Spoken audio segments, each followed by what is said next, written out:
Gordon left wing. Alley-oop on the wing. Mitchell lobbed to the rim. Washington trickles out and throws it.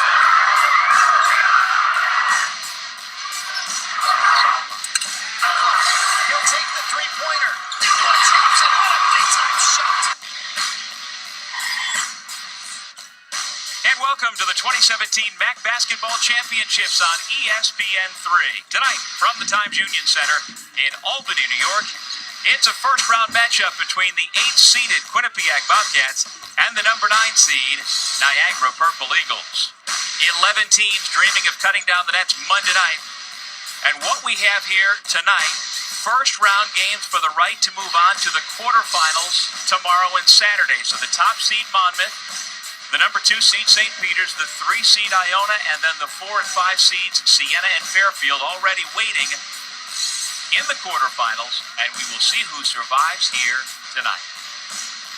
And welcome everybody to Albany. Doug Sherman along with Rob Kennedy. So glad you could join us here for a chance to see 11 different teams dreaming of still making it to the NCAA tournament. Yeah, and everybody can throw out their records, including these two teams that have lost a combined 11 straight. They can forget about it because there's still hope. And even Monmouth, who's 18-2, they've got to forget about that. What you got to do right now is focus in on trying to win your way into the NCAA tournament. Okay, and in this first game, the 8-9 between Quinnipiac and Niagara, we've got some star power. We begin with an all-conference guard, Matt Scott, for the Purple Eagles. Matt Scott's been honored each of the last 2 years as part of the third team. He's one of those guys, Doug, that can score it at the rim, can keep you honest from beyond the three, but the strength of his game is the mid-range game. We don't see it as much in college basketball, but from 15 feet, he's real effective, averaging over 17 a game on the season for the Purple Eagles. On the other side for Quinnipiac, they've got a star freshman backcourt led by Mikey Dixon. Dixon has been honored 6 times as the Rookie of the Week in the MAC. He's fearless, not afraid to go inside, but it's his three-point shooting at 37% that sets everything up from the outside. As you said, a couple of stars. You look at their numbers, 5th and 6th in the MAC in scoring. You see, as we mentioned, third team for Scott, and then all-rookie team, unanimous selection, and I can guarantee you tomorrow, not guarantee you, but I think he should be the Rookie of the Year, and I think he will be tomorrow when that's announced at 10:30. I agree with you, Rob. Again, our I Love New York key players brought to you by I Love New York, New York State. It's all here. It's only here. Starting lineup brought to you by BSN Sports. First for Niagara, Chris Barton helps to space the floor for Dukes and Scott, their 2 dynamic playmakers. Maurice Taylor Jr. back in the starting lineup, and Dominic Robb among the candidates for Defensive Player of the Year in the MAC. For Quinnipiac, Mikey Dixon, Daniel Harris, Peter Kiss in the backcourt, and then Shays Daniels and Abdoulaye Bundu round out the starting 5 for the Bobcats, who come in with an overall record of 10-20, Niagara at 9-22. But again, as Rob just said, well, if you're Coach Casey, you throw those numbers out the window, because what you're focused on now is winning 4 games over the next 5 days and advancing on to the NCAA tournament. It can certainly be done. Tom Moore's team trending in the wrong direction heading into Albany. They last won a game way back on the 6th of February. But again, Quinnipiac, with a dynamic young backcourt, has the ability to knock off pretty much anybody here in this field of 11. Series history, 12th meeting between these two schools. Quinnipiac in its 4th year in the MAC. Niagara's been a member of this conference since 1989, and we are set for basketball. Rob Kennedy. There you go. And it was indeed Quinnipiac that won both the regular season matchups this year. But they were weird games. How about the first game? Quinnipiac was down by 14 late in the second half, stormed back to win. And in the second game, they led by as many as 26 points early in that ball game, to only see Niagara come back with the chance to cut it to 3 late in the ball game. And not surprisingly, Rob, in those 2 regular season matchups, both Peter Kiss and Mikey Dixon were dynamic. They averaged each 20.5 points per game. So Niagara certainly defensively needs to address that here in the third matchup, the tiebreaker, if you will, for a spot in the quarterfinal round. Taylor left wide open, and that's not what you'd expect for the first 3 points of the night. No, and Taylor, as we said, getting the unexpected start. Surprising because he's 0 for from beyond the three-point line. That's his first three-point field goal attempt of the season. So I guess he leads the country in three-point field goal percentage. A perfect 1-for-1. Bundu misfires. Dukes and Daniels went after it. And it's Niagara basketball. Rob, how does that happen? And how does he go the whole season without taking that shot? And you know why he's wide open there, but he stepped up and confidently knocked it down like he's been doing it all year. Because like we said, everybody can dream. Forget about the fact you've lost 5 in a row. Just try to win 4 in a row, and the next thing you know is you're dancing. Now the winner of this game will get Monmouth in the quarterfinal round. Here's Dukes, the former USC Trojan, off the mark. Daniels had the ball for a moment, lost it out of bounds, and so Niagara will keep.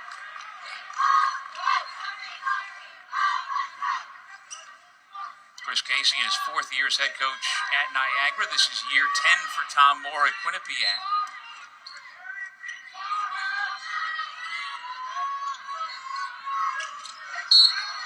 And Scott is fouled by Daniel Harris, the senior from Tampa, Florida. And Harris, back in November into early December, was averaging over 10 points per game, but his offensive numbers have slid regularly over the last 3 months. Yeah, this is a guy that averaged over 10 points a game last year when he shot it at 41% from beyond the three, one of the best in the MAC. He just hadn't been able to make shots this year, especially as of late. That three-point field goal percentage down to under 31% this year. He picks up the foul, but off the turnover, the Bobcats get the ball, and so Harris inbounds against some pressure, put forth by Niagara.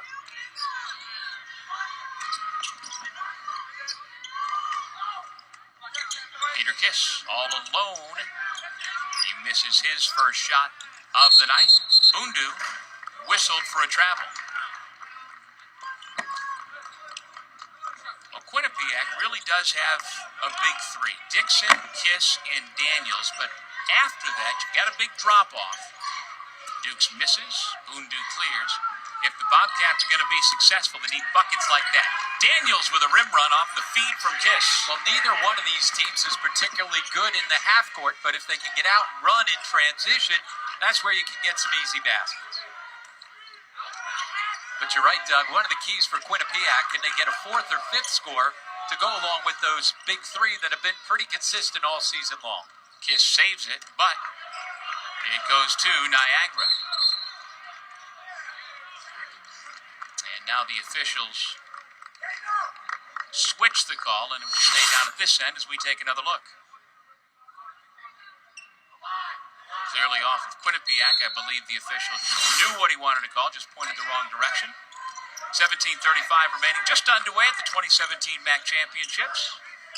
Here at the most common home of this event over the years, ever since Siena, which is the home tenant here in this building, joined the league in '89. Scott off the pull-up for 2. Deep guarded 2, but again, Matt Scott, one of those guys, could string it together. Had 20 points the last time these two teams met, most of those in the second half. And you know, he's the rare guy in this day and age, Rob, who didn't play AAU basketball, played for a small high school. Matt Scott from Brooklyn out of Law and Tech High. He's the only guy from his alma mater to get a Division I scholarship over the years, and his growth has been dramatic over the last 3 years. Pass intended for Scott, well over the mark. It's a turnover charged against Chris Barton. Scott, 3rd-team All-MAC a year ago.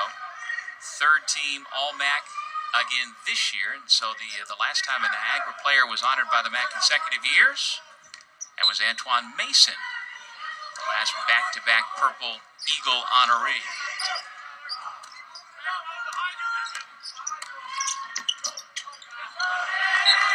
Harris turns it over. Both teams a bit sloppy here early. Yeah, that's just unforced. It's not as if there was enough pressure up in the backcourt to turn it over.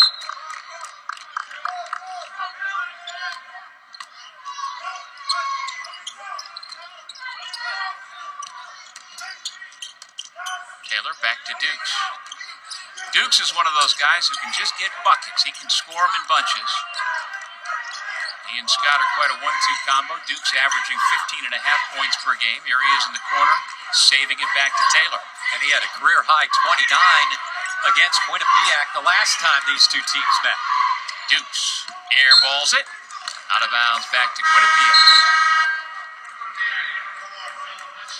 And so Phil Winston comes into the ball game. And we should mention that Quinnipiac's backcourt is lacking Reggie Oliver due to a death in the family. His grandmother passed away, and he's back down in Florida. And it has been a tough year for the Bobcats, and losing dear family members this year. We'll talk about that a little bit. 8 to shoot. Dixon off the pass fake, misfired. Taylor's been active. And good energy defensively for Niagara out of the zone. Taylor, the jump stop, and he lays it in. Well, Taylor making the most of an unexpected start for him. Doing a good job getting Niagara into the scoring column early. They lead 7-2 here in Albany.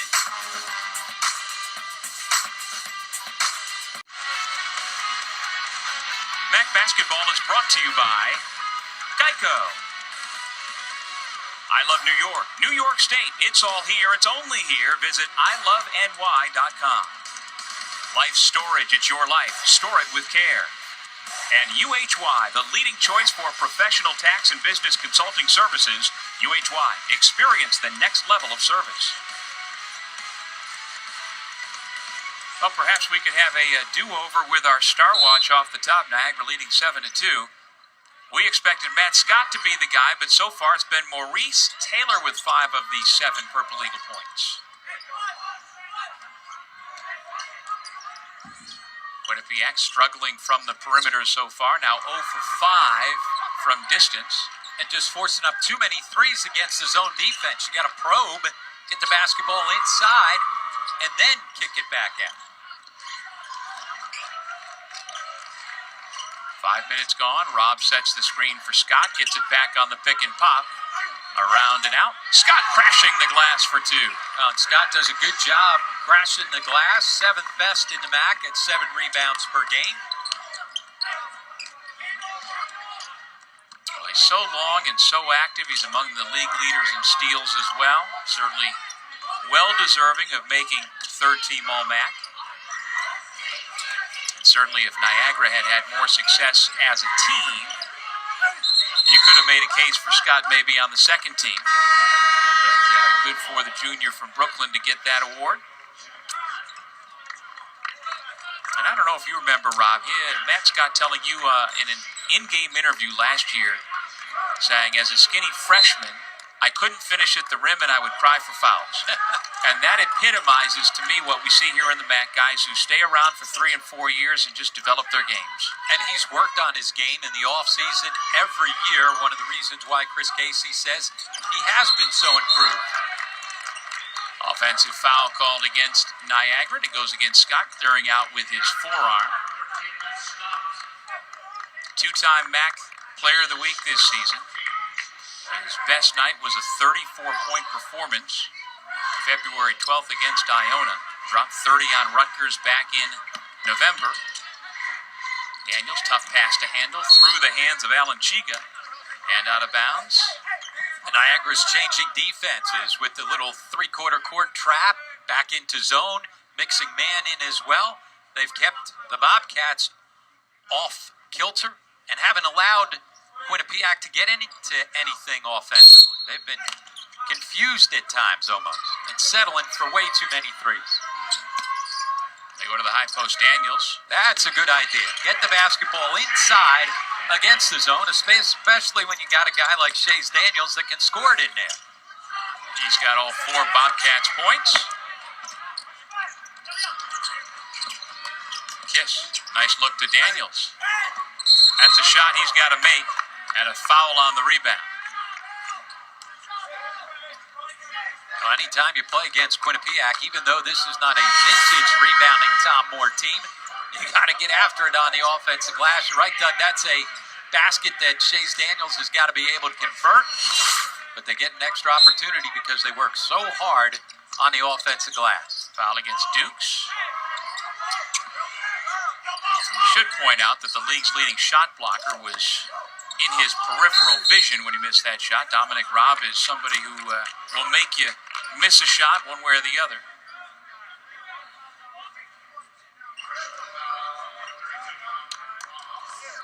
Foul on Robb, the 6'8 sophomore from Pittsburgh, and that is his second personal.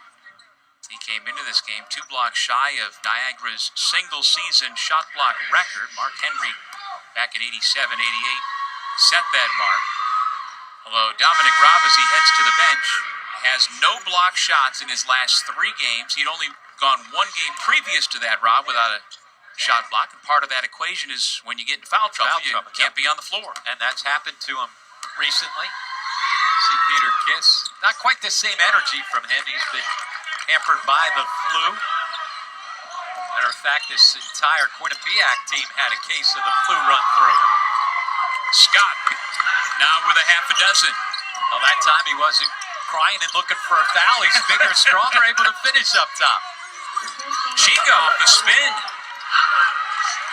Well, any kind of scoring they can get inside from anybody not named Chase Daniels, a big benefit for Quinnipiac. Yeah, the Bobcats playing without Donovan Smith, their terrific senior setter, out with a broken foot. So Chiga, with that first basket of the night, has already surpassed his average for the year. Chiga with the rebound.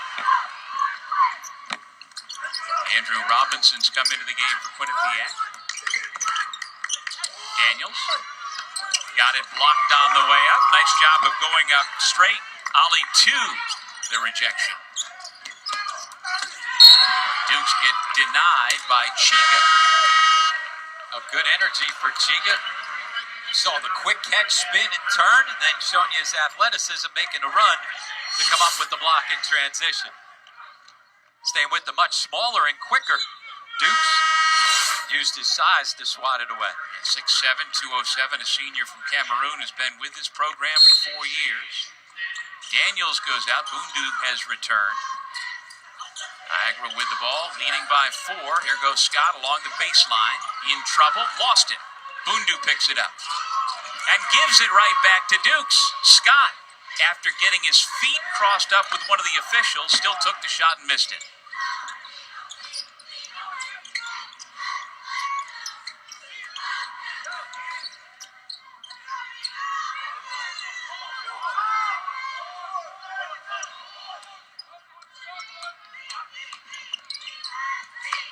Chiga spotting up from 23 feet. Stay hot, number 11.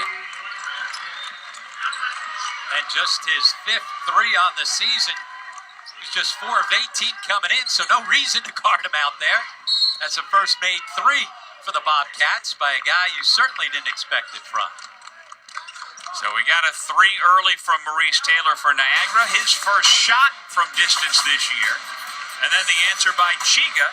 And just like that, the Bobcats right back in the ballgame.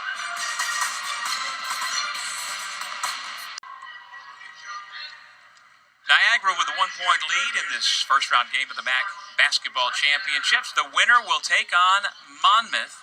Let's go over to Rob Kennedy a moment ago with Chris Casey. Chris, you guys were effective, especially in the first 4 minutes with your half-court trap. Will you guys stay with that? Yeah, we will. We'll stay with that. We want to be aggressive defensively, and, they're very good at getting in a rhythm of pushing the ball and going and get it off the glass. Hopefully that disrupts some of that rhythm. And you guys got off to a quick start offensively. What do you have to do to keep that going? We got to make some shots. I mean, we had a couple layups around the rim, and we had a couple post-ups and an open 3. Got to make a couple of those. All right, thanks, Chris. Thanks, Rob. And Khalil Dukes has been the chief offender for Niagara, 0 for 5, including a miss from three-point land. And as I mentioned, Rob, Dukes averaging 15.5 points per game. Talented junior guard from Hartford, Connecticut. He can get buckets when he gets going. Yeah, and he could also get himself to the foul line. We've talked about the fact that he had a career-high 29 last time these two teams met. 12 of those were from the foul line, where he's nearly automatic. 5th best in the country at 92%. But he hasn't gotten himself to the line here tonight. He settled for a couple of jump shots. Got to figure out ways to be a little bit more aggressive off the bounce to get himself to the line. Well, on cue, Dukes to the line where he is on pace to break Calvin Murphy's all-time record for single-season free throw percentage at Niagara. Murphy's record of 88% has stood since the 69-70 season. Dukes, as Rob mentioned, 92%, and just brilliant at the stripe. And anytime your name is in the same sentence with a Naismith Basketball Hall of Famer, you're doing pretty good. Yeah, how about he started this season making his first 20. He's also had a streak of 17 consecutive as well this year. So he gets his first 2 points here tonight from the stripe, and it's a 3-point Niagara lead. And here's where against the zone that Quinnipiac can't just settle on the perimeter. They got to get the basketball inside, whether it's driving into lanes or get the ball to the high post or low post. It can't just all be perimeter oriented unless, of course, Mikey Dixon just decides to shoot over top, and that works as well. And so the presumptive MAC Rookie of the Year knocks down the three, his first points tonight, and we are tied at 13 apiece. But again, if that's every shot you're going to get against the zone, it's not going to work for the long haul. You got to probe and get the basketball inside. With the way Quinnipiac is constituted on the floor right now, as Dukes just fires up a wild shot, they really don't have, other than Chica, who has scored 5 points early, you don't have a post player where you're going to be happy to toss it inside and expect to get a good set. As you mentioned, without Donovan Smith there, that secondary interior scorer to go along with Shays Daniels makes this team totally different. Tom Moore's teams have always really been 3 out and 2 in. They have pounded it in, but they've had to play a lot more 4 out 1 in this year. Off the Harris miss, here is Scott with the basketball. Dukes, little teardrop. Robinson with the rebound. Chica. Back outside Dixon. Off the side of the rim on the offensive glass, Harris. Quinnipiac does lead the MAC in offensive rebounding. Middle of the pack, though, on the defensive rebounding side this year, and not among the national leaders for the first time in a long time. 10 to shoot. Chiga working on 2. Harris again. This time finds nothing but net. Oh, good solid defensive possession by Niagara, except for the fact that Daniels is able to bail it out. Harris able to bail it out with the 3. James Towns is checked into the game, a 5'10 freshman guard for the Purple Eagles. He comes from Detroit. Scott turns the corner. Bundu couldn't recover, and it's a nice-looking layup for the junior from Brooklyn. And that's the way you break a scoring drought, right? They can't score a field goal. We saw that graphic pop up there for a sec. You got to then go to your leading scorer. That's the guy that can bail you out and get things going in the opposite direction.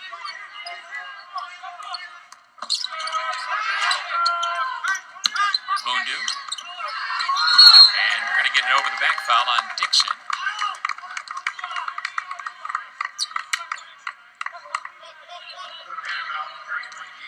Daniels will come back. Kiss as well. And we get our first look at Jaquan Jones, number 25 in gold. And I mentioned earlier,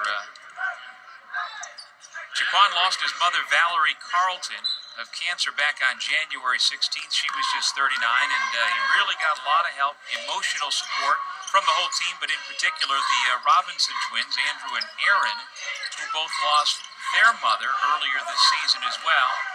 Their mom, Cheryl Hopkins, died in November at the age of 54. So when you're in college, you shouldn't be losing your parents at that age, and unfortunately this Quinnipiac roster has seen way too much of it.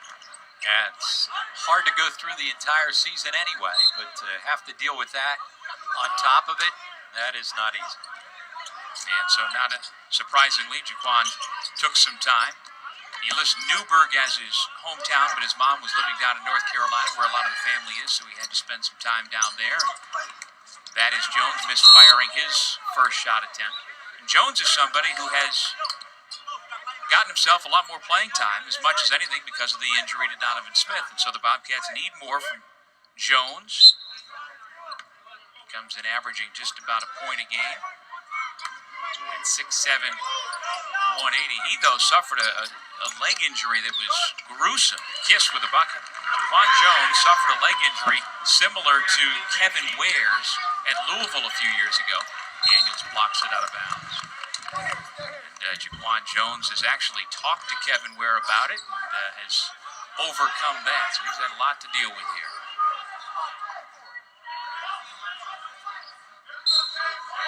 8:01 remaining first half. The winner will face Monmouth in the quarterfinal round. Good hustle by Kiss. Niagara keeps 15 to shoot. Scott pulls up. Two battles with Daniels, and it's the Bobcats who come away with it. That's a quickness rebound right there by Mikey Dixon. Kiss's entry pass, if it was on the bounce, would have gotten to Daniels. Instead, it's deflected out of bounds. Quinnipiac will have it when we come back. Bobcats 18, Purple Eagles 15.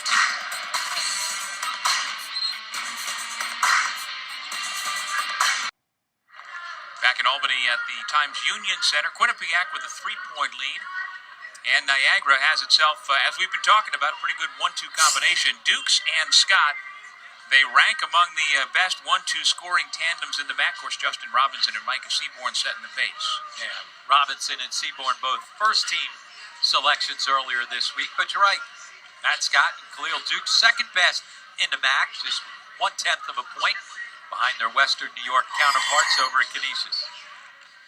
And some of the numbers and names for Quinnipiac's backcourt are really something. For Mikey Dixon and Peter Kiss, who both joined the starting lineup together on December 29th. Look at that. Only Malik Monk and De'Aaron Fox for Kentucky, Shamori Pons and Marcus Levette for St. John's. Lonzo Ball and TJ Leaf are ahead of them for freshman scoring tandems. And although Leaf wound up hobbling off the floor at Pauley Pavilion late last night for UCLA with an ankle injury, not sure about his status going forward. But if you've got yourself in that company, Rob, you're doing something right. Dixon as well, top 10 in the country in freshman scorers. Yeah, he is certainly coming into the season. Tom Moore thought that Mikey Dixon was going to make a big impact for them, was really confident that he could handle the point guard responsibilities. I don't know if he realized he was going to get as much scoring as he did from Dixon. Shane Gatling just off the Niagara bench with a layup. Now, if you're looking for scoring, if you're Niagara, he's somebody who can provide that. He went for 24 at Youngstown State back in December, but he doesn't get a lot of minutes. Robinson turns it over, and the Bobcats continue to just give the ball away. How about we put it to the floor, like you said, a little bounce pass into the post, curl it in there. They got away with one. I thought it was a bad call when they retained possession on the last media timeout. But that time, no opportunity for the officials to get involved. Just threw it into the first row there. Taylor gives to Scott. He's got Harris in tow. And here's Gatling, the freshman from Baldwin, New York. They thought about redshirting him this year, but he's wound up playing. Back to Taylor. Could he have possibly made 2 straight three-pointers? No. Numbers for the Bobcats. Kiss pulls up from 15. He's still looking for his first made field goal of the ball game. But I like the way that he didn't force the three. He's not a great three-point shooter. What he is he's a terrific athlete and can elevate above guys. Play to your strengths. Yeah, last 4 games, Peter Kiss had combined 0 for 17 from beyond the three-point line. 0 for 2 so far tonight. So you could see why maybe going up. He's thinking about it a little bit. Yeah, don't force threes. Just because you're open doesn't mean you have to take them. 3 fresh Purple Eagles in. Dukes, Marvin Prochet for the first time. And Dwayne Powell as well for the first time. Now check that. That is Kevin Larkin who has checked in. So it's Larkin, not Powell.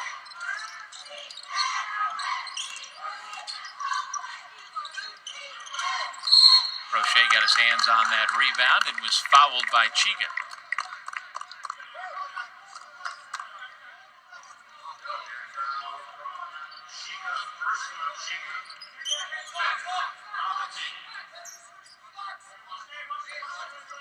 Well, this is a Niagara program that has produced not 1, but 2 Naismith Hall of Famers. Mentioned Calvin Murphy, class of 70 earlier, the prolific scorer, two-time first-team All-American. But also Hubie Brown, class of 55 at Niagara, who is in the Hall of Fame more as a coach than as a player, but he was a very good player during his college days with the Purple Eagles. Yeah, the Purple Eagles with a lot of history, some great tradition. You and I were up there a couple of years ago when they dedicated the court to Frank Layton and his wife. Coach Layton jumped on headset with us for a while. That's always fun. Nothing better than hearing from Frank Layton. Frank, like Hubie, they were contemporaries back in the 50s, played basketball and baseball at Niagara, double dribble against Daniels. And both wound up making their mark at the professional level off the court. Of course, Frank Layton, a terrific coach and administrator, in management, general manager for the Utah Jazz. And one of the great funny men of basketball as well. Yep. Yeah, and that night up at the Gallagher Center, Jerry Sloan came in. Yeah, I mean, we had guys were all back. Yeah, you could see the type of impact that Frank Layton and his wife had. Yeah. You know, well beyond Niagara, but it was certainly palpable. You could see how much respect he had earned from his former players, both at Niagara as well as at Utah with the Jazz. Yep. 18-17, Bobcats with the 1-point lead. Ali 2 goes out. And Maurice Taylor has come back in. Bobcats in a 3-minute and counting drought. Yes, terrific hesitation, then he couldn't finish. All kept alive by Daniels. Chiga couldn't get it. And it's Quinnipiac basketball. Kiss did the hard part. Great Yeah. hesitation. Had himself a wide open, easy layup and instead overshot. Quinnipiac assistant coach Eric Eaton was on Peter Kiss early in recruiting, and that is quite often so important. Out of Monsignor Scanlon High School in the Bronx. Dixon, no. And then Kiss moved around a little bit, and Quinnipiac and its staff stayed on it. Got himself a good one. Bucket is good by Marvin Prochet, and we're down a cameraman, at least for the moment. Hard shot down there underneath the bucket. Looks like everybody's okay as play continues. Niagara in front by a point, and Kiss earns a trip to the line. Kevin Larkin didn't like the foul call, but picks it up. Well, here's how you got to go attack. You got to go strong, not worry about contact. Look at those guys running from behind. And as you said, we lost the camera for a second. Bounced right back up. Absolutely. Craig should put in for a little combat pay. Checking his eyes out there for a little bit, making sure he's all right. The cameramen have to go through concussion protocol. Never heard of it, but it might be warranted with those eyes.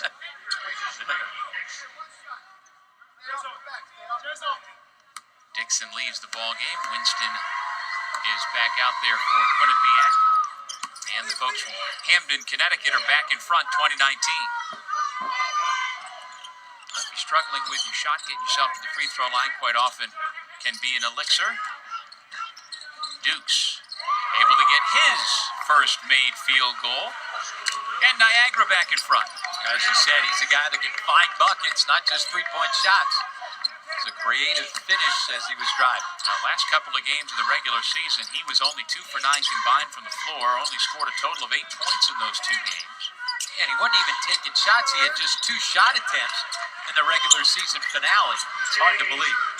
Talking to Chris Casey earlier today, he said, hey, I'd rather see him go 4 for 15 than 0 for 2. He's got to be aggressive. They need his score. Well, upon leaving USC, Dukes considered Hofstra, Maine, and Longwood University before settling on Niagara. Never really played too much in his 2 years at SC. Prochet banks it in. Niagara back in front. The seesaw continues.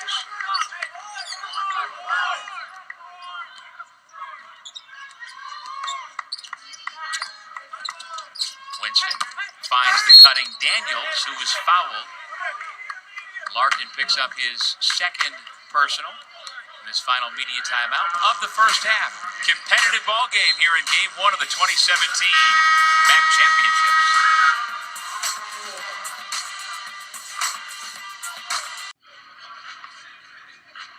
This is day 1 of the MAC Men's and Women's Basketball Championships here in Albany, and good seats still available for every session here at the Times Union Center.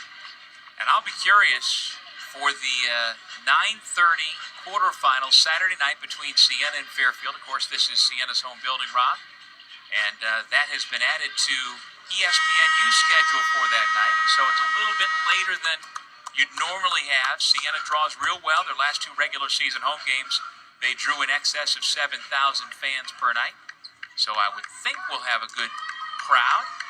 But you know that 9:30 late tip on Saturday doesn't always tip exactly on time. And I know the good folks here in the Capital Region are well aware of that, so it's going to be on ESPNU. Who knows?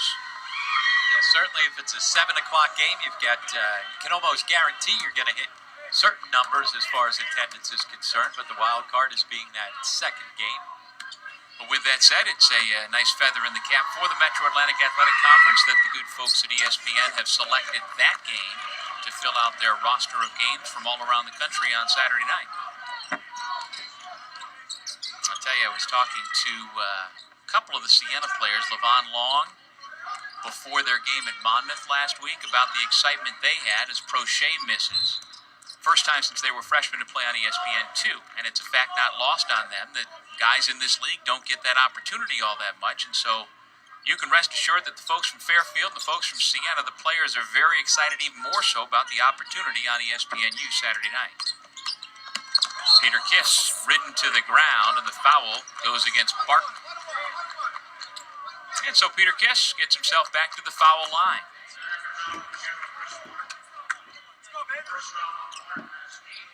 First foul on Barton, the 8th against Niagara, so a 1-and-1 here for the 6'5" freshman.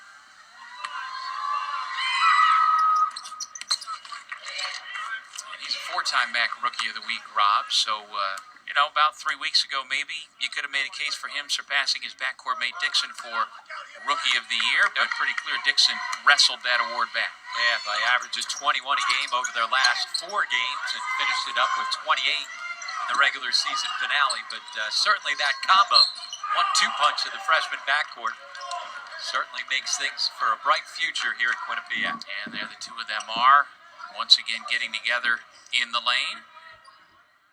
Had a game earlier this year at Quinnipiac where the two of them were just out quietly pregame, the two of them by themselves at one end of the floor, just shooting. A relationship that, if they're able to stay together, should flourish over the next 3 years. Dukes with the foul shot. And 1 for 9 from the floor. Not a good start, but like you said, Chris Casey telling you, I'll take that over 0 for 2. Yeah, just be aggressive, make things happen. And you know he can string them together. That 29, the career high he had last time against Quinnipiac, 23 of those were in the second half when they made the furious comeback. And he's a guy who scored over 2,200 points at Capital Prep Magnet School back in Hartford. Kiss for 3. And that is a terrific find by Chase Daniels out of the double team in a post to find a wide open Peter Kiss. And that time, Kiss had plenty of time to tee it up. First made field goal for Kiss. And as we said, that's his first made 3 in a couple of weeks. Taylor withstands the little push in the back. Missed the layup, though. Daniels with a baseball pass. A good block by Daniels. I think he got a piece of that. Another good chance for Kiss. He couldn't convert. Dukes around Chiga. Tries to get fancy, and it's knocked out of bounds. Niagara will keep on the baseline. Yeah, hard to throw that wraparound behind the back pass when you've got defensive pressure coming up your back. Not a wise decision there. See right here, he goes by the defender, so he's behind you. So what do? You give them an opportunity to get a deflection because you take it behind your back. Barton with the step back. He's somebody who can space the floor if he's knocking down shots. Tied at 27. He shoots threes at nearly 50%. That was a 2, his first 2 points of the night. Chiga, bad pass. Good read by Dukes to play defensive back. Uses the crochet screen, and Scott goes right to the bucket, and he missed a layup. Oh, as Coach Casey told you when you talked to him during that break, they're missing a lot of easy shots. Winston spots up. 1 minute remaining in the half. Yeah, neither team has shot the ball very well here in the first 20 minutes. Good effort, good energy both sides, but not a whole lot of execution, especially on the half court and the offensive side. And so Niagara calls a 30-second timeout. Try and get a good look, and this time convert.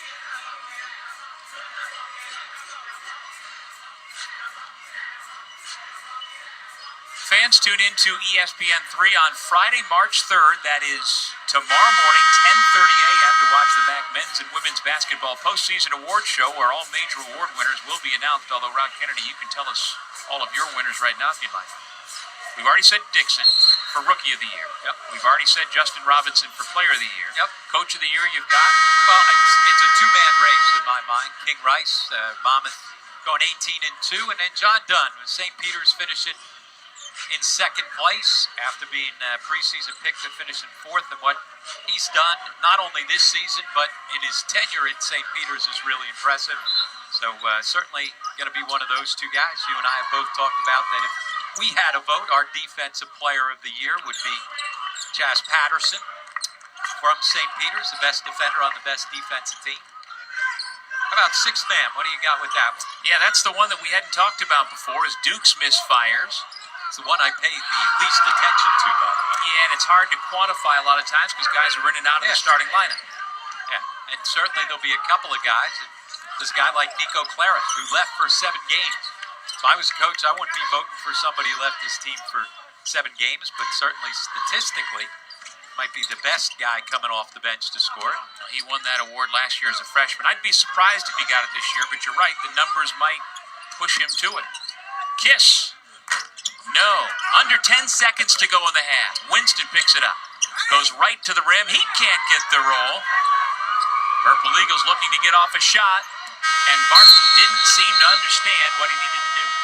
And that pretty much sums up how things went offensively for both teams on that last possession. A miss point blank on one side for Quinnipiac after hustling, working hard to get the offensive rebound, but not able to convert. And then Niagara should have been able to get a shot off to try and build on the 2-point lead heading into halftime. Well, the 8-9 seeds fighting for the right to play the number 1 seed, Monmouth Hawks, in the quarterfinals.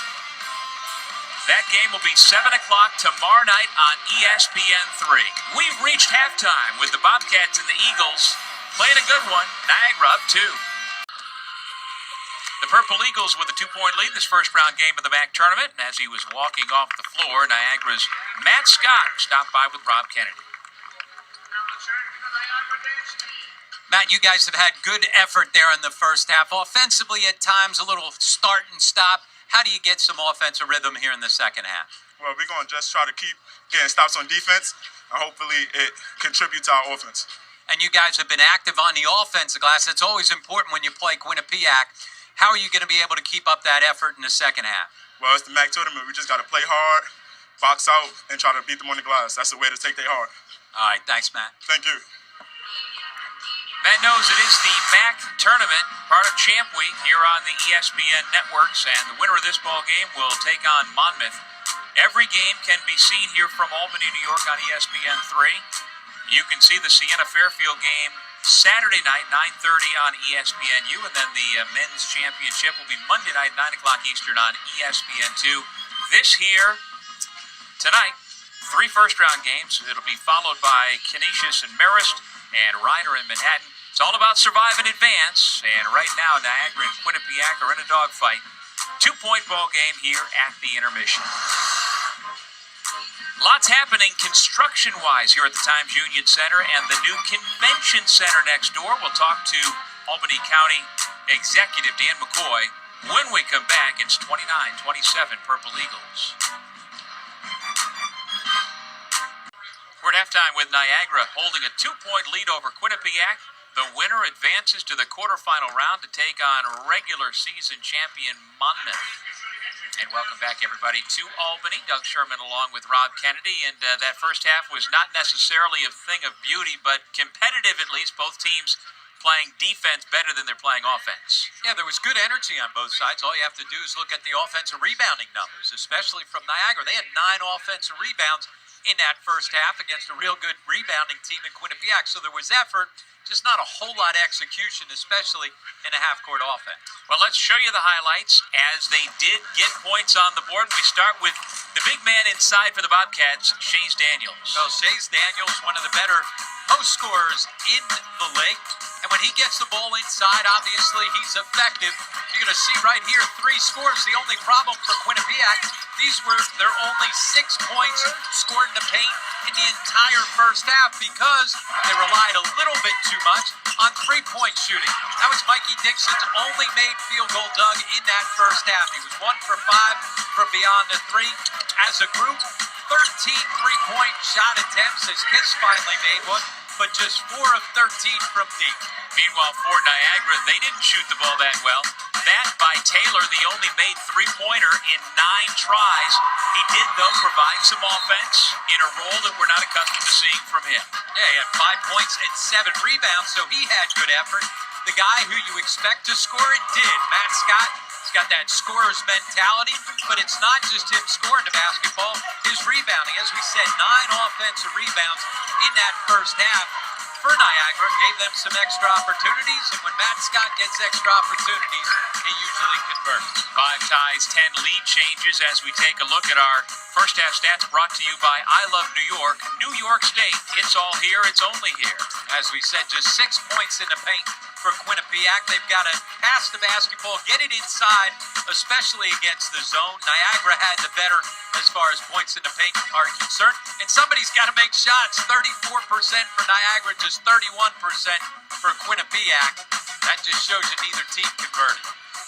When we come back, we'll get the thoughts of Chase Daniels from the Bobcats and have the start of the second half. 29-27 our score, Niagara.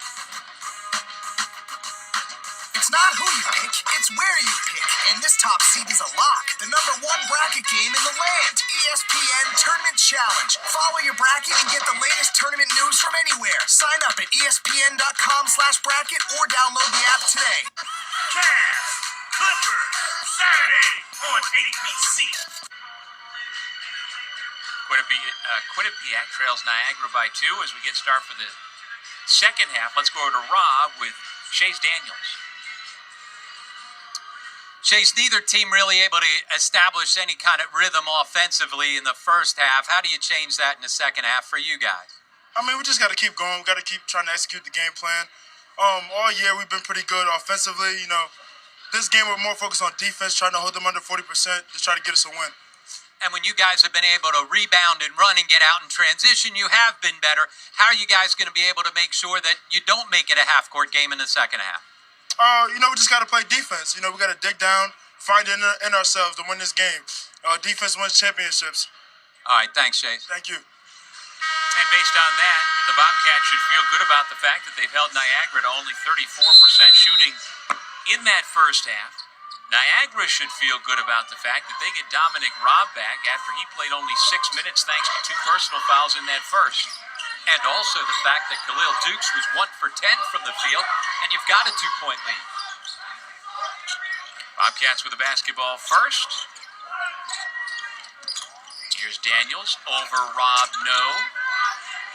The stick back is good by Daniel Harris. And I can guarantee you at halftime that Tom Moore was talking to his team about rebound, because that was not a very good rebounding first half for Quinnipiac.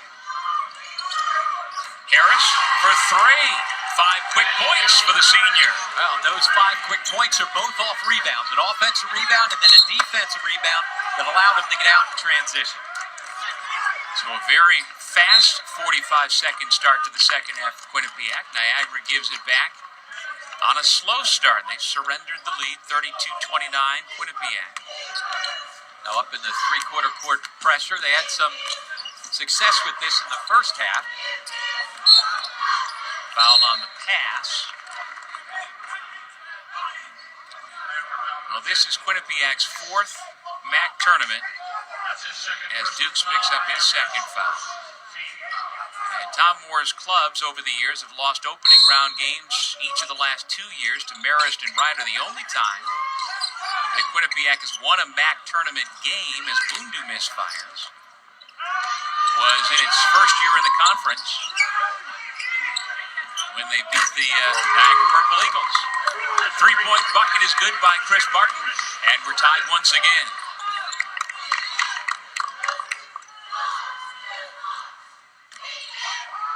That is the seventh tie of this game. The largest lead was 7. Niagara jumped out to an early 9-2 lead. How about Harris? He is feeling it. That was a call from the sideline to get him another shot, figuring that he's hit the last couple. Ride the hot hand. Played a couple of years at Hillsborough Community College down in Florida as Rob draws the foul on Daniels. That's where Rob's got a sense that he's got Big Shays Daniel right over his left shoulder. That's where you got to turn and be able to finish with the left hand. Instead, forced it back in. He was lucky to be bailed out with the foul call. Just the first foul on Daniels. And so Dominic Robb, sophomore from Pittsburgh, gets his first point. He's got a 7-foot, 1-inch wingspan. And they say he once blocked 11 shots in a single high school game back at North Catholic. And then had a good prep school year at the Hunt School in New Jersey. One of the reasons why he was able to get a Division I scholarship. Daniels got Rob off his feet, and Rob has quickly picked up his third personal. So, Coach Casey, what do you do here? I think they've got that on 20 on Taylor. Good call. Rob will stay on the floor. But I like the way that Shays Daniel, as soon as he caught, faced up, see what you got. He's got Rob right there. So instead of pulling up for the 12-foot jump shot, puts it to the floor, try to put some more pressure on the defense. Again, I apologize. That was not on Rob. It went on Taylor, so still 2 fouls on Rob. And on Taylor, that is his first. So Rob stays in the game and grabs the defensive board.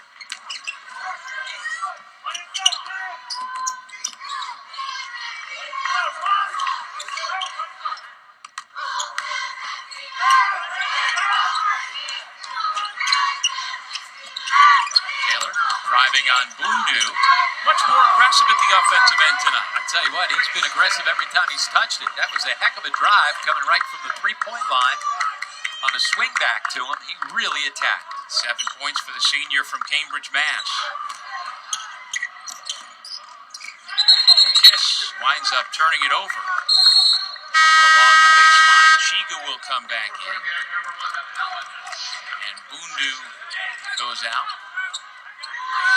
What do you make of Tom Moore's rotation of his quote-unquote bigs? Again, they're playing without Donovan Smith, so Shays Daniel's really the only presence that you can count on. What do you think about what he has left in the rotation and how he's able to use these guys? Well, you can tell he's searching. He's searching for somebody to step up and do something. And when you're struggling, that's what happens. When you see teams that use multiple different starting lineups or rotations, it's because you're struggling. Quinnipiac's lost 6 in a row, so he's trying to figure out who can give you some extra scoring. Foul 2 on Harris. Looks like Dukes got the worst of that exchange. Now, while we're watching the replay, the two of them, nice sign of sportsmanship, they give each other a low 5. Harris will go out. And Phil Winston returns.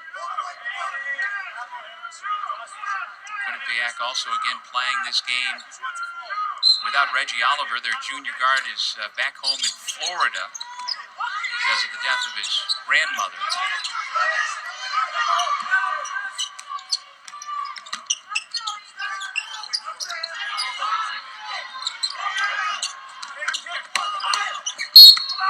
Blocking foul.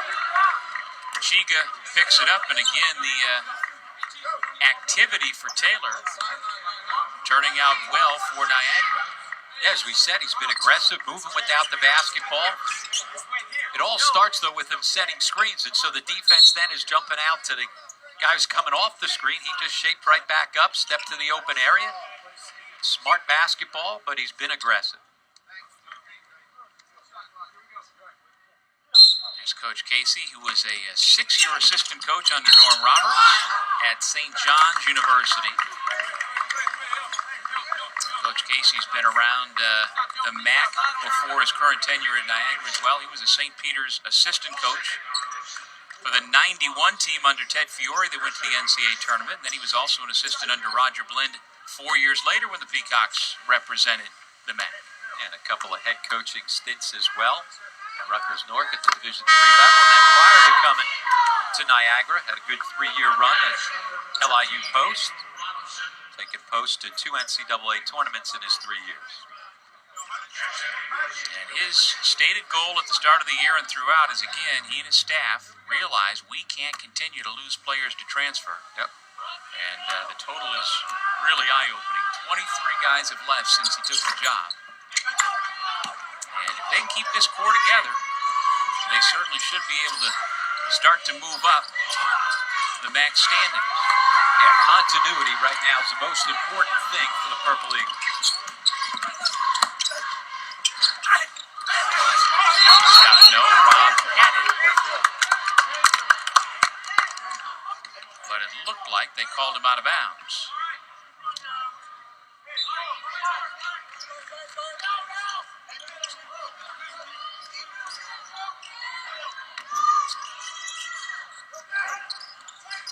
Daniels. Scott flops. Offensive foul. Well, you knew it was a flop, but apparently the officials did not, and you were right. I mean, this is a good post up inside by Daniels. He turns. I don't like that call at all. He's down before contact even comes. Smart play by Scott because he's not going to be able to defend him inside there, but I think the officials bid on that. Is that another case, Rob, as Dukes does a nice job to free himself for 2? They call it a 2. One official says 3, the other says 2. They'll review it. A 3 at the other end by Alan Chica. Hey, don't look now. All of a sudden, we got ourselves a little offense going both ways. Chica with his second made 3 of the game. He had 4 makes on the entire season coming in. Go figure. Scott to double figures. The lead, at least for the moment, is 3.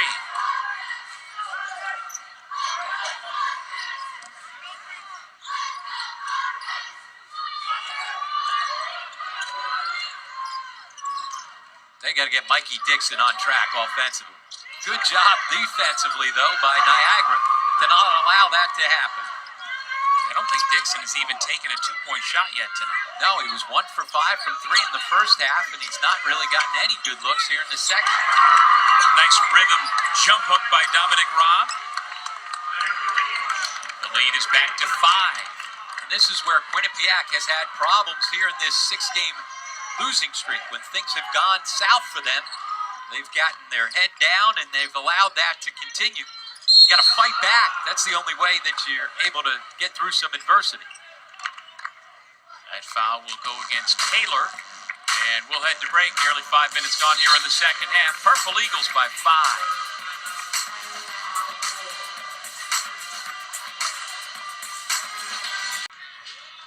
Download the MAC app to get instant updates on MAC news, scores, standings, and videos straight to your mobile device. Go to the Apple App Store or Google Play to download tonight, or visit macsports.com/mobile for more information.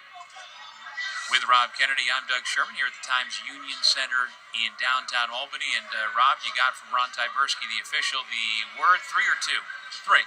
Went back and took a look at it on tape, which was one of those new rules where you go back and don't stop play, get to the next media timeout. So indeed it was a 3-point basket, so Niagara up by 5. Quinnipiac with the basketball. Chase Daniels lost the dribble. Nice job by Dukes to dig it out, but he was on the baseline touching the ball, so Quinnipiac catches a break. No change of possession, so 25 on the shot clock.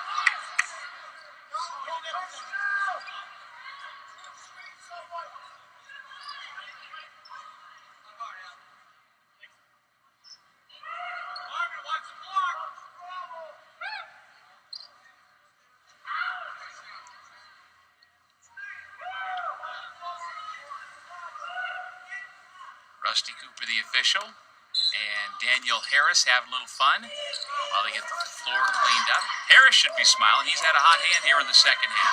Daniels, another miss in close. 3-on-2, Niagara. Dukes wide open. And Daniels, good hustle to grab the rebound. And he didn't have the elevation that he usually has on that jump shot. You can see he's trying to will it in. Dukes now 2 of 12 from the floor.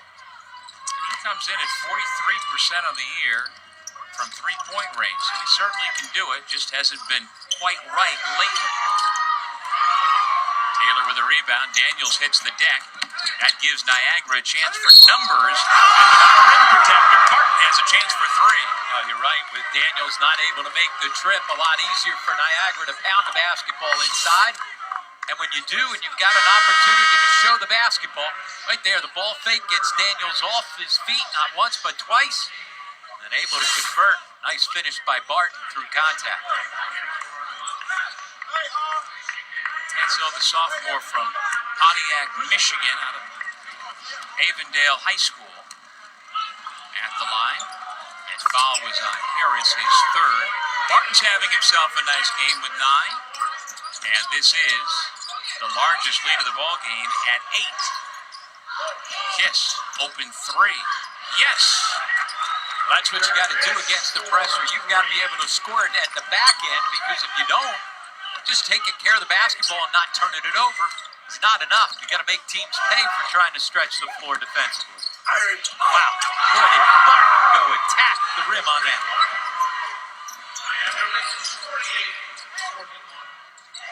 A lot more pace on the offensive end here in the first couple of minutes of the second half than we had throughout the entire first half. Daniels gets a good look and connects. He just got himself too deep. Well, 6'9", 240, he is by far the biggest guy on the floor. Yeah, he's really improved his offensive skills and his ability to score it inside from when he was a freshman to now as a junior. Taylor goes up and over. Still fighting for the ball. It comes to Scott, who finds himself open for 3. Well, Niagara has fought all game long on the offensive glass. Another extra opportunity there just because of the effort.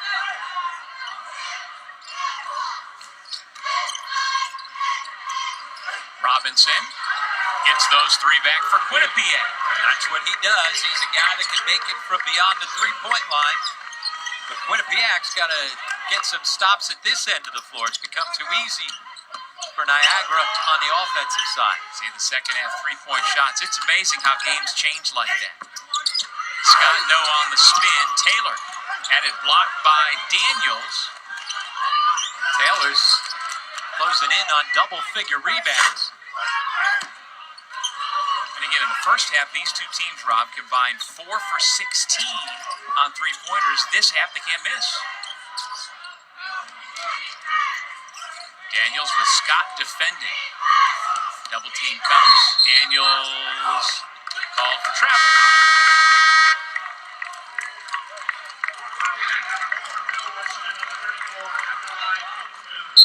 Bundu and Winston in. Kiss and Daniels out. James Towns will take the place of Khalil Dukes. Dominic Robb hustles to the scorer's table. He'll give Taylor a blow. I almost get the feel in this game, Rob, if one team can have one sustained run, that could be it. And that's how each of these two games went. You know, Quinnipiac was down first time they met, down by 14 late, made a big run to finish off the ball game with the game winner by Mikey Dixon. And in the second game, it was a long extended run early that got Quinnipiac a 26-point lead. They were able to hold on. Towns is fouled, and we'll have free throws when we come back to the Times Union Center in Albany.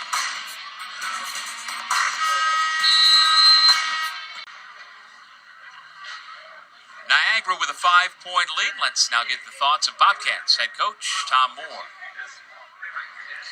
Tom, you guys have gotten beat up a little bit on the backboards here as of late. How do you clean that up? Our guards, we're getting really strung out on Dukes and Scott. They're really good with the ball. Purpose purposely we're getting strung out. We're having our bigs hold on the ball screen action a little longer. So our guards have to be a little stronger and bigger on those guys rolling to the offensive glass. Mikey Dixon's been your leader, scoring it throughout the year, but he's struggling here, 1 for 5. What can you do a little different to try and get him going offensively? Well, I think we're going to try to run some more ball screen stuff down the stretch and try to turn the corner a little bit more. And I think sometimes when we run continuous ball screen stuff, it gets us more aggressive. Sometimes we find him open on the weak side. All right, thanks, Tom. All right, thanks, Rob. NCAA March Madness heads back to Buffalo later this month, March 16th and 18th, and you can be there to share the experience with your family and friends. Visit ncaa.com/MBB tickets for ticket and hospitality options. That is Western New York, about 4 hours from here, where we sit in the capital region. And there is one of the all-time greats in Niagara history, Tyrone Lewis, who a decade ago was the MVP of this event. He helped lead Joe Mihalik's Purple Eagles to the NCAA tournament, Rob, for the second time in 3 years, and he still looks like he could go for 30 tonight. He looks like he could get out there and play. Enjoying his time now. Played it overseas for a while. Got a chance to talk to him a couple of times throughout the season. Really enjoying his new role. Being able to mentor guys. And when he talks about effort, energy, and how hard he played, You know it. yeah, if you see some tapes of how Tyrone Lewis went at it, you're going to bring the energy and the effort yourself. And that's what Niagara's done here. And they have had more effort and energy than Quinnipiac has had. And a couple players flanking Coach Lewis, giving him the business. He looked up on the Jumbotron. He's like, what are they saying about me?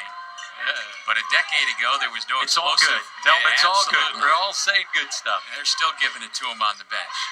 No more explosive talent out of a backcourt position in the MAC. And again, Joe Mihalik had quite a run there. Remember 2 years earlier, back in 05, when Juan Mendez was the MAC tournament MVP, and they also went on to the NCAAs. That 05 championship was here in this building. 07 was in Bridgeport.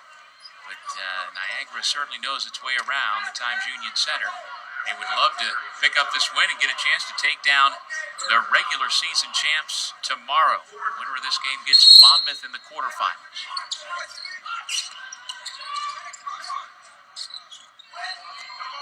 So here's Mikey Dixon. What'd you take from what Coach told you about trying to get Dixon going? Well, I like the idea of putting him in high ball screens and getting him attacking and getting into the basket against the zone there.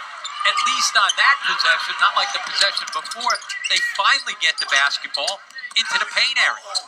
Way too much on the perimeter against the zone defense. And you know, you just said, rather than paint, you said paint area or painted area. You know who made that a popular phrase?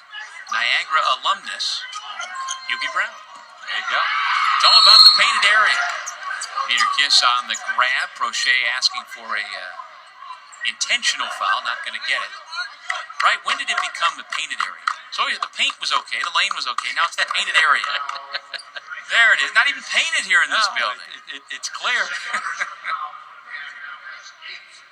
Well, now it's the different shadings of the stains on the floor. Much more subtle. Yes. You know what? Alan Cheegan. Before long, we'll have to call it the stained area. Stained area, right. And then they'll change it again. They go back to painting it. We've got to mention that Alan Chiga has himself a new career high. He has shattered his old career high.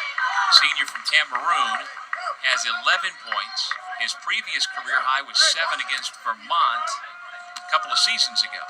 You always talk about the fact that seniors don't want their career to end. Certainly, he's done his part. He needs some of his freshman teammates to step up and do what they've done throughout the season, and that's lead them in scoring. Mikey Dixon, I don't think he's got a shot attempt here in the second half. Until that deep three that he buries. And he gets the open look because of the ball fake on the pass, gets the defense moving. That was his first shot attempt here in the second half. At least he made it good. Rob, I think his only 2 made threes, you have been in the process of saying they should do something, and he's made it both times. So in other words, You should say it more. Tom Moore would like me to say that more often. No question. No question. Chiga gets called for the foul off of Rob Kennedy's urging. We'll see that pass fake is what gets a defender off him just enough to be able to get the look. And that foul was number 4 on Chiga, and so he'll head to the bench, and Daniel Harris comes back in. Harris has had a good night at the offensive end with 11 points.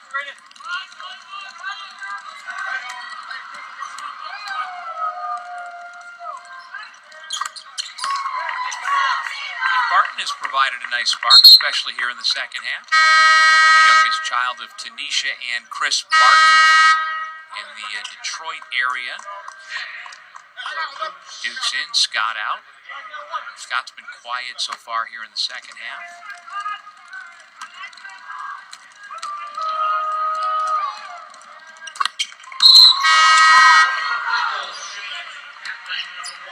Shane Gatling returns. Barton goes out.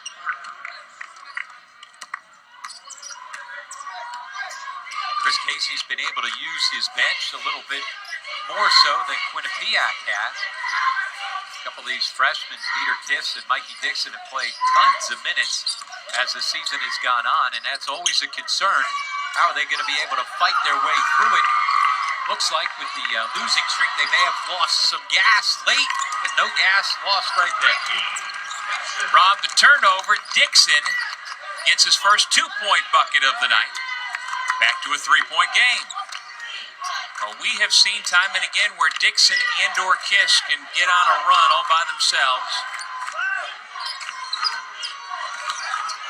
Towns probing, gets it back out to Dukes.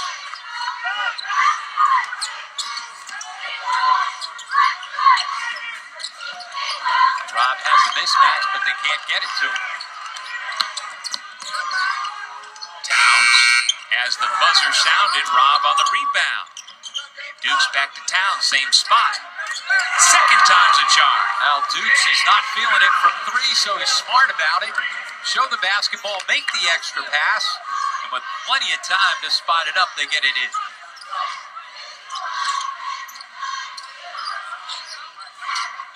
Cross court to Robinson.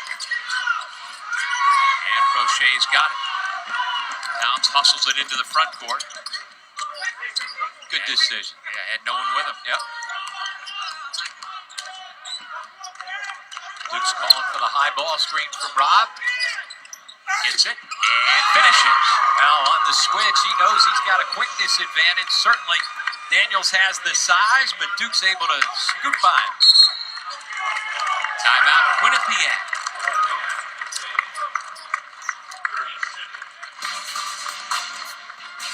We'll step away from the Times Union Center. Niagara looking to punch its ticket into the MAC quarterfinals. Well, it's been a tale of two halves, really, Rob Kennedy. Defensive struggle in the first half has opened up quite a lot here in the second. Yeah, both teams getting started offensively. Both have been really good from beyond the three-point line, but more energy from Niagara. Offensive rebounds, couple hustle plays, couple of steals, leak-outs. This is a Quinnipiac team right now that's in the midst of a 6-game losing streak, and I was talking about it before. When things go south on you, who's going to step up, be the leader to change that? You got to fight through adversity. Every time they get themselves down, there's a good timeout. Tom Moore absolutely needed it right there. Let's see if his team can respond and show a little bit more energy, show a little bit more fight here. Well, there are only two seniors on the Quinnipiac active roster as Robinson misfires. And you got to wonder what's going through the minds of Daniel Harris and Alan Chiga trying to extend their college careers, but now they find themselves down by 10. And it's all been effort here in the second half by Niagara.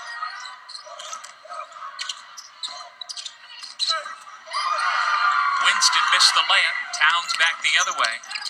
And again, he waits for his teammates to join him.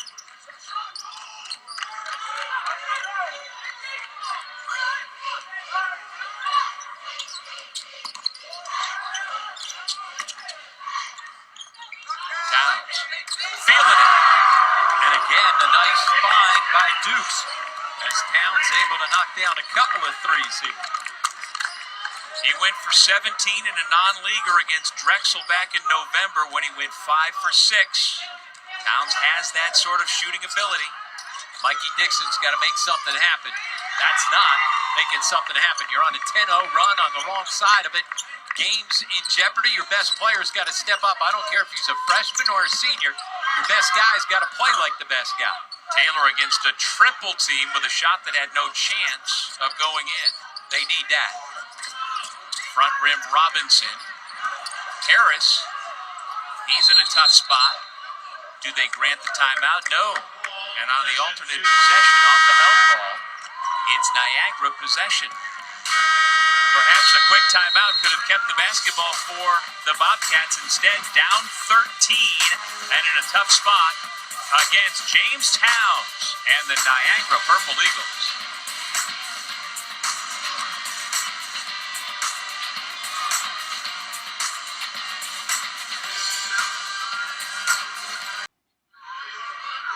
Here's a look at the MAC Championships bracket on the men's side. This is the first of 3 first-round games being played tonight here in Albany. The only quarterfinal matchup that is already set is the 4-5 game, Saturday night, Siena and Fairfield. And Rob, we haven't talked about the inherent advantage for finishing either first or second in the regular season. It's shown there. Monmouth and St. Peter's get to play their quarterfinal games on Friday. And presuming they both win, they would then get a day off between the quarterfinal and their semifinal game. And I'm all for giving the regular season champion as well as the second place finisher any advantage that you can. You play 20 games throughout the regular season. I think there's got to be, besides seeding, there's got to be something else that you get when you have a great regular season. That inbounds pass hit the side of the backboard.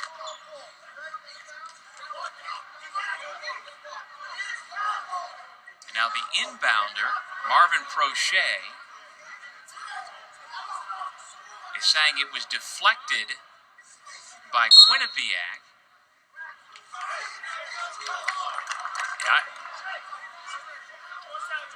I'd have to see that one again. I think the officials could use another look too. I also thought that the inbounder coming out of the media timeout traveled along the baseline. Looked like he took a step before he threw the basketball. That play was disjointed the entire way.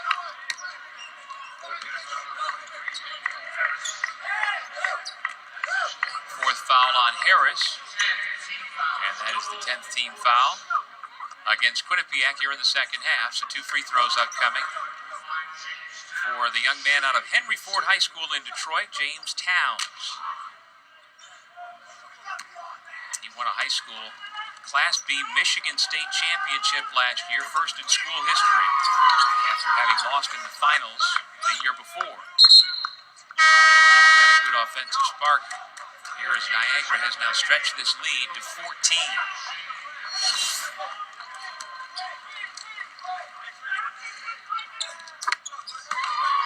Couple of free throws for Towns. Gives him double figures, and the lead is 15. Niagara back into the zone, and they have really kept Quinnipiac on the perimeter. That time at least Kiss by putting the ball to the floor. Gets into a gap. He certainly has the size and physical ability to get there. And then he usually finishes when he does, although we've seen him leave a couple of short tonight. That foul was on Dukes' third as Harris hits for 3.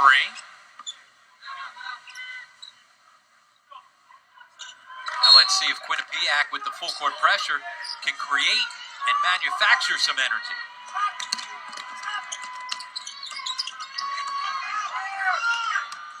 Towns alone again. Good closeout by Dixon.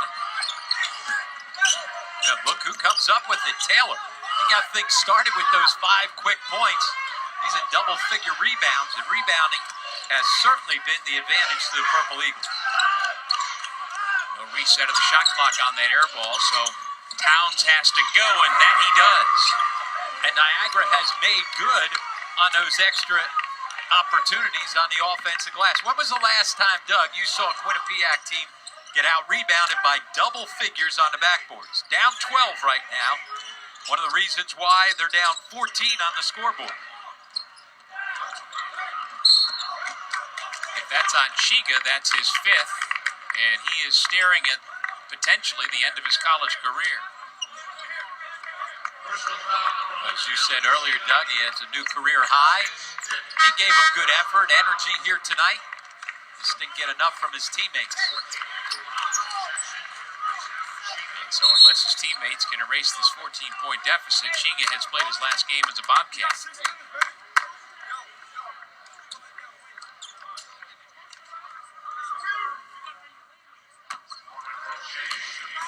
Marvin Prochet coming off his career-high performance in the finale Sunday against Fairfield. He dropped 22 on the Stags. Gets the roll on the first.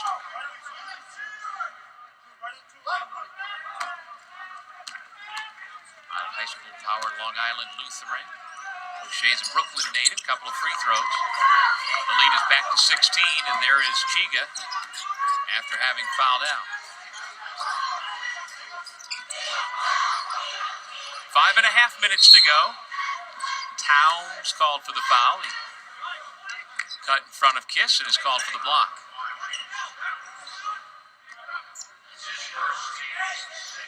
Just the 16th foul against Niagara, so a non-shooting foul. Andrew Robinson, Mikey Dixon, Daniel Harris, Shays Daniels, and Peter Kiss, the 5 on the floor for the Bobcats. There's where you got to go against the zone. You got to get the big guy touches. The zone right now, you're worried about three-point shooting, so they're going to be so spread. You got to get the ball into the high post or into the paint.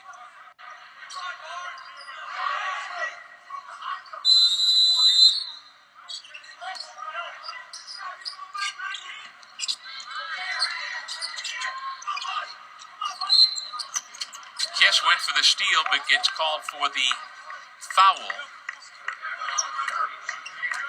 Just a little late getting there. Remember, we talked about the fact that Kiss has been fighting the flu. He's had limited practice time the last week or so. He was a unanimous selection for the MAC All-Rookie team announced earlier this week, along with Mikey Dixon.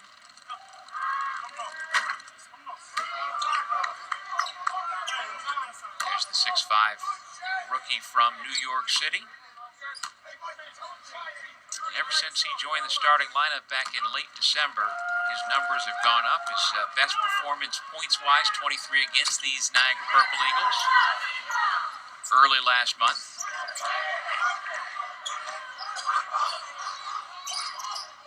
Kiss. It's a great look and stroke. I'm surprised he doesn't shoot a better percentage.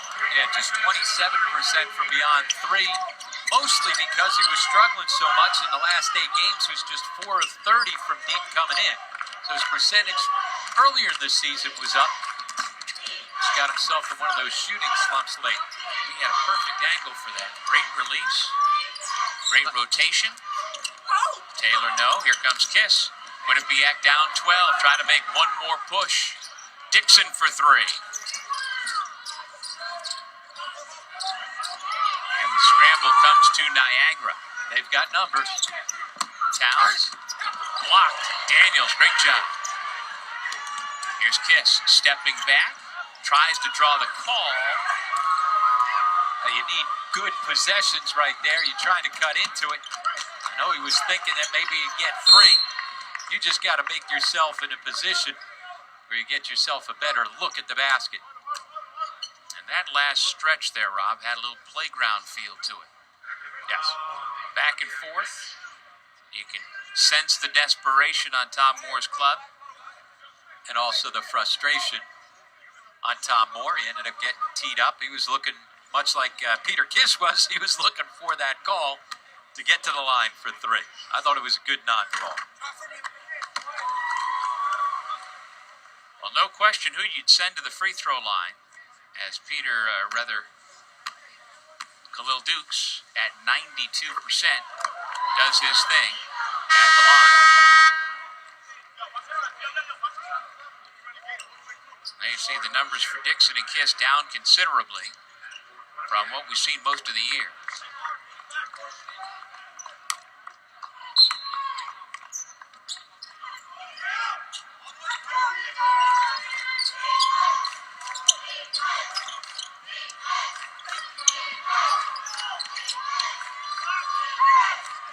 Scott turns the corner, and the foul on the shot.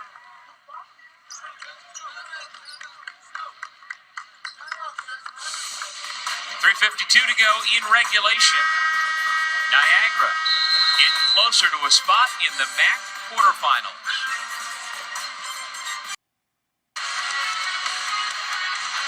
MAC basketball is brought to you by Geico. I love New York. New York State. It's all here. It's only here. Visit iloveny.com. Life storage. It's your life. Store it with care. And UHY, the leading choice for professional tax and business consulting services. UHY. Experience the next level of service. Terrific balance in this ball game for Coach Casey's Purple Eagles. 14 points for Towns, 13 apiece for Scott, Dukes, and Barton. But then again, Rob, you and I keep coming back to Maurice Taylor. He's got 8 points, but the energy, 14 rebounds to lead the way for a Niagara team that has dominated the glass against these Bobcats. Yeah, plus 12, and that just shows you what kind of effort and energy that they've had, especially in the second half. Scott perfect on the first. There is Maurice Taylor Jr., who originally committed out of Ringen Latin High School in Cambridge, Mass. to North Carolina A&T. Spent his freshman year with the Aggies, playing in 28 games before deciding to chart a new path.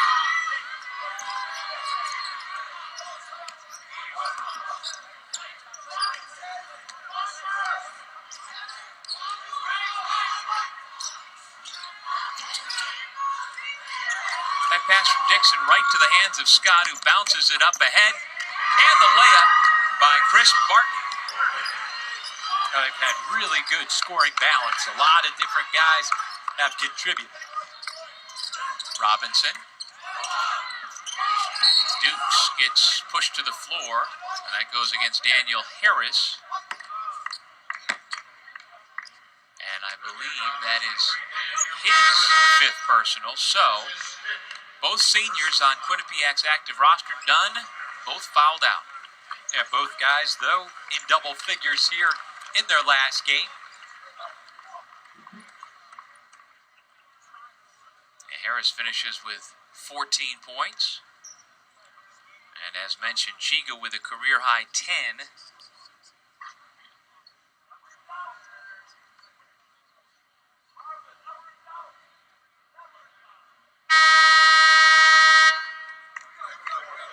And so now Harris, he's officially replaced in the lineup by Phil Winston.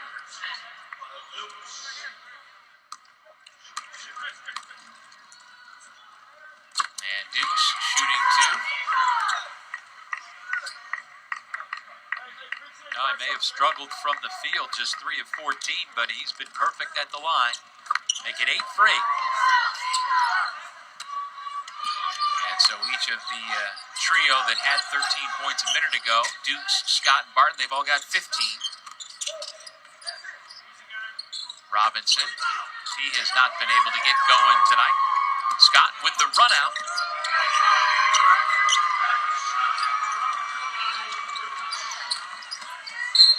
Winston draws the foul.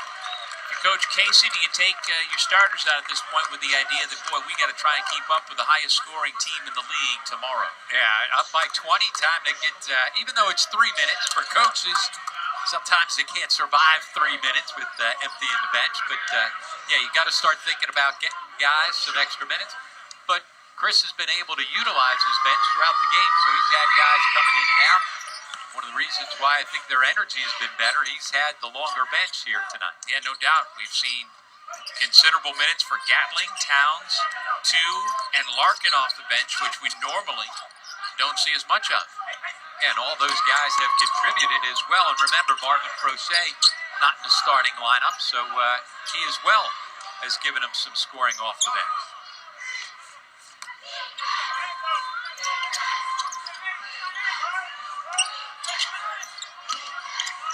To shoot. Dukes. Taylor and Winston tangled. And the foul goes against Niagara.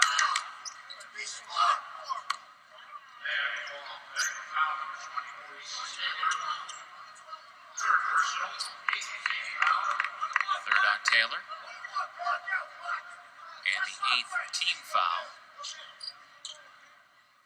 And and so Winston will shoot a 1-1. Phil Winston, the junior from Lakewood, Washington, had been on quite a roll coming into the tournament. Last 5 games of the regular season, averaging nearly 11 per game, and until the last couple of minutes, they got no points from him.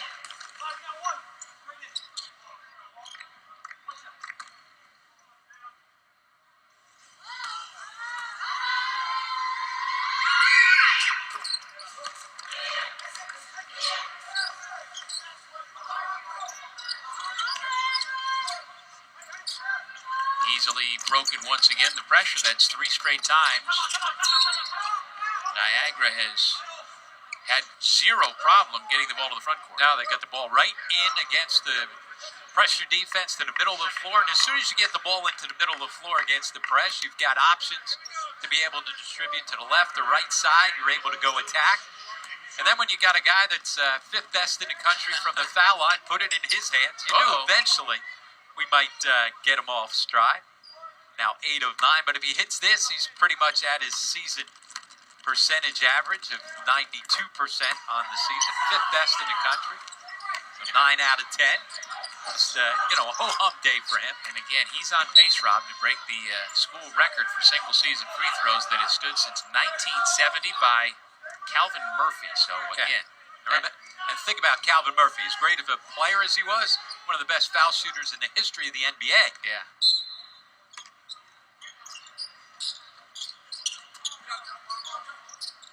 2:15 to go.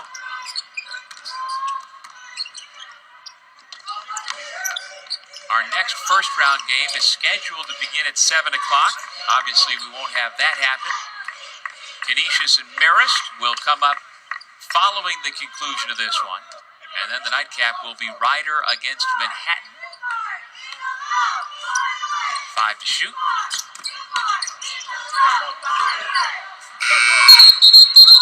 That's where Taylor was a little too unselfish. He had caught the basketball right underneath the basket. You got to go up and score it instead. Violation on the shot clock.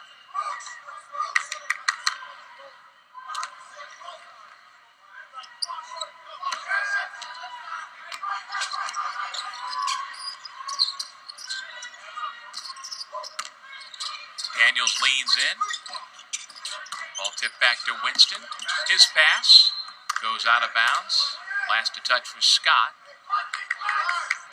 And for Quinnipiac, certainly a tough way to end the season. This will be their 7th consecutive loss. And Tom Moore's team has had success throughout his 10-year tenure.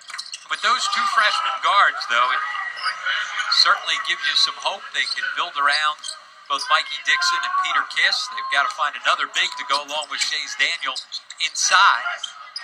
They had a couple of pieces, and this thing could turn around quickly for Quinnipiac because of those 3 guys who've been pretty consistent all season long. They just have not had enough guys to add to the contribution of those big 3. Yeah, because Donovan Smith, the other member of the senior class who is not able to play because of a broken foot, you lose him as well.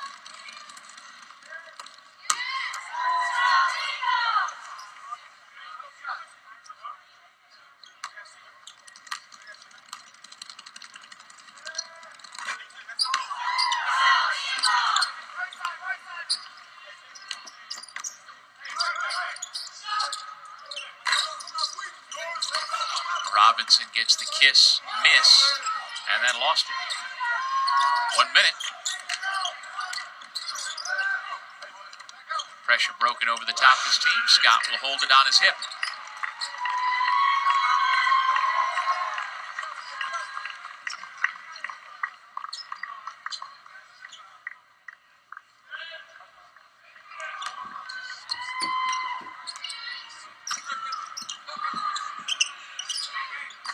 Barton misses. There's Taylor with another offensive rebound, and he goes to the deck and calls timeout.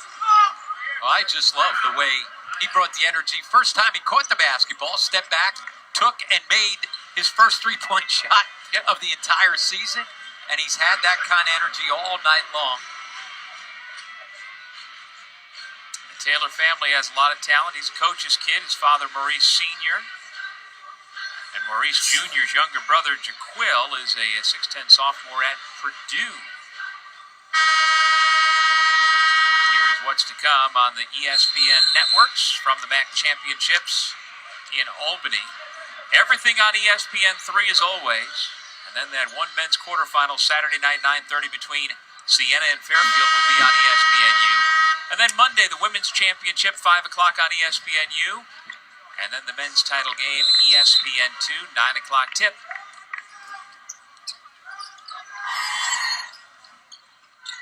And we are 30 seconds away from having our field of 11 knocked down to 10. As Quinnipiac is on the verge of extinction for 2016-17.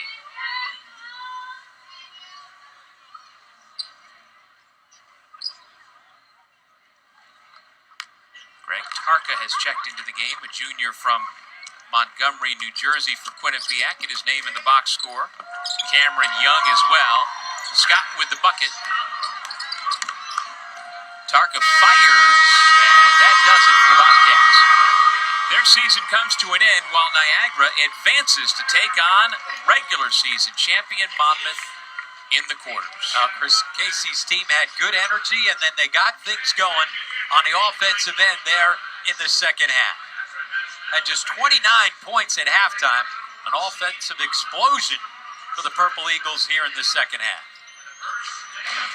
Great balance. Matt Scott led the way with 19 points. James Towns, a key 14 points off the bench. Niagara survives and advances. Back with our post-game report right after this.